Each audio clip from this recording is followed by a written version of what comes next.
Marketing, finance, compliance, HR, sales, customer service, all of these parts of your business have tons and tons of information in them. While a lot of that information is in code, policies, and accounts, more of it is inside the brains of the people who work in your company. Having knowledgeable people inside your company sounds like a good thing, yeah? Yes, it is. But what happens when somebody leaves or nobody can remember the thing that you want? You most likely go through old emails or just try and remember what the facts of the matter were. How often have you heard somebody say, "Oh, I don't really know about that because John worked on that and he's left the business"? The other thing that likely happens is that people ask the same questions over and over and over again. I've lost count of how many times I've had to answer the same question, or even worse, how many times I've overheard somebody giving the wrong answer to a common question. The reality is that sometimes people forget things, and sometimes valuable members of staff move on, taking valuable information with them. You need to have a way of making sure you keep that knowledge in the business. Now, this is something that I've felt the pain of in the past, particularly around tech and finance teams. But the good news is I have an answer. Just before we get into that, I wanted to ask you a quick favor. This is a new channel and we're trying to bring content around careers, startups, entrepreneurs to people so that we can inspire and help guide you on your journey. With that in mind, if you would consider subscribing, that would be so helpful. And it really does help us kind of kick on and make more and more of this content. So thank you. You need a brain for your company, a hub of all knowledge. Your business brain is like Wikipedia, but just for your company. It's a network of pages that's being constantly updated and maintained. It's a living structure that your entire company access, use, and contribute to every single day. If someone forgets something, leaves, or gets hit by a truck, then you have that information and knowledge. The brain knows how everything works and why things were done in a certain way. The brain is also a really valuable resource for self-discovery of information. Rather than constantly repeating answers to common questions, you can train your people to find the answers for themselves by using the brain as a resource. Now, this is not the same as project management software or a ticket board. I'm not talking about what the priorities are or what Sarah's working on this month.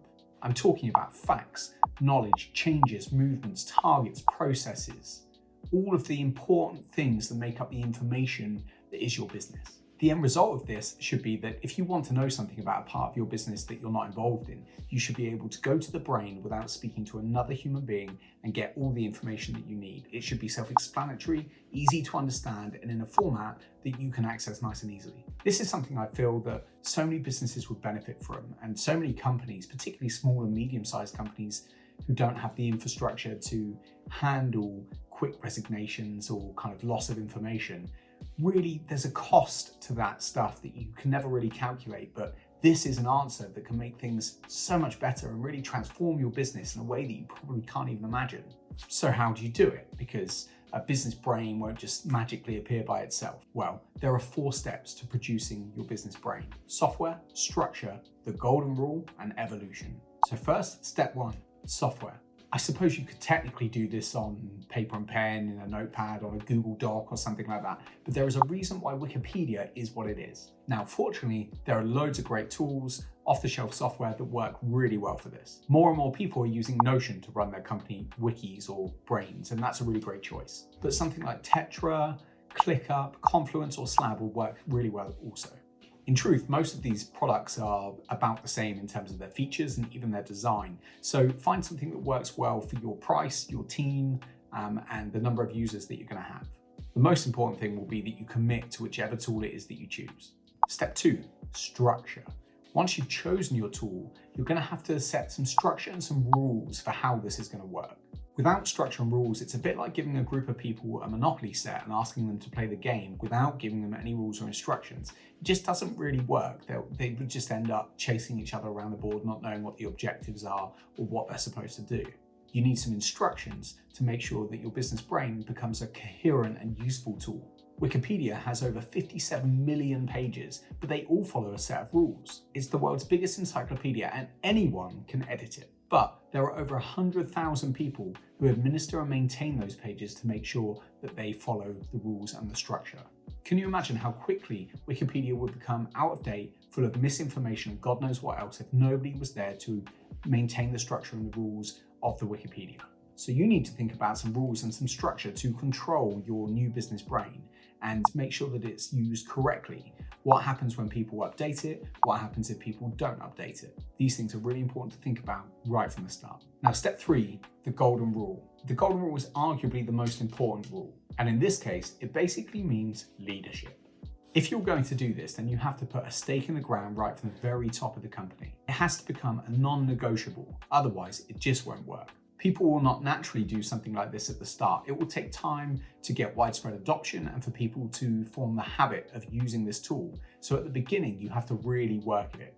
You need to enforce it as a golden rule, something that people do without thinking about it, turning up for work, paying staff. These things happen no matter what, and your business brain needs to be one of those things. The leaders, the people at the top of the business really need to make that happen.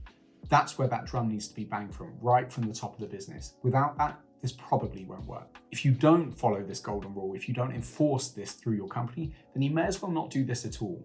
Either everyone does it and it's always up to date, or it very quickly becomes useless and then you just shouldn't have bothered doing it. The way I'd recommend this, if you can, is for a period of time at least, you have somebody whose primary role is to curate and enforce the standards of the wiki, of the brain, and make this thing happen. That person would need to be empowered by the people from the top of the company, and there would have to be some real consequence to people who don't do what it is that you're asking them to do here. I can't stress enough how much that will happen. People will just not necessarily do this unless there is real consequence and it's really promoted from the top of the business. Can you imagine how quickly Wikipedia would become useless if it wasn't maintained correctly? It's really important that if you're going to commit to this, that you have somebody, at least one person in the business, who's going to really make this happen, because it will take some time. The final rule is really just an extension to the golden rule, and that is evolution, constant evolution. Your brain needs to evolve every day, every week, just like your business does. Every time there's a decision or a change, a new policy, a new process, then somebody needs to update the brain. The second that it isn't updated, it becomes useless. It falls out of date and is no use to anybody. The problem with that might not be felt right away. You might fail to update it. Somebody might not do what they were supposed to do. And you don't really realize that's a problem until you go to get that information later. Maybe somebody leaves, or maybe you can't remember a certain policy or procedure. But at that point, it's too late. You may as well have not done it in the first place. This is a lot of work, don't get me wrong, but the value of it is huge. If you get it right and commit to it, then your company will have this amazing central resource, this hub that surrounds everything you do, where all the information you might ever need is there and is available. You'll be able to survive a last-minute resignation without losing any information. Your people will become more self-sufficient and self-managing. Staff asking common questions will be replaced by staff finding common answers. Your business will become more robust. You'll have less reliance on individuals, and you won't forget important stuff. If you do it, you won't regret it. I hope it helps, and I'll see you on the next one.